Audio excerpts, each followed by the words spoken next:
సనాతన కాలం నుంచి భారతదేశంలో శ్రీరామచంద్రునికి పూజాధికారులు నిర్వహిస్తున్నారు.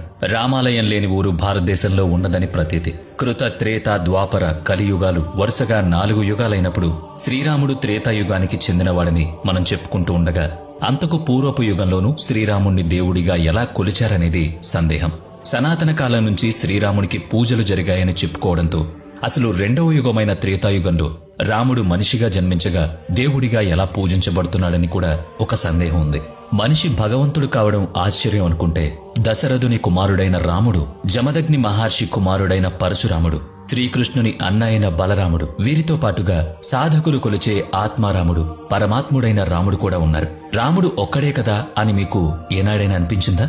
భక్త మీరాబాయి ఆరాధించిన శ్రీకృష్ణుడే ఆమెకు ఊపిరి అయినప్పుడు మీరా పదాలలో పయోజీమైనే రామరతన్ ధన్ పాయో అని గానం చేయడం ఆశ్చర్యంగా లేదు? రాముడు అనే వెలకట్టలేని ఐశ్వర్యాన్ని నేను పొందాను అని ఆ పదానికి అర్థం.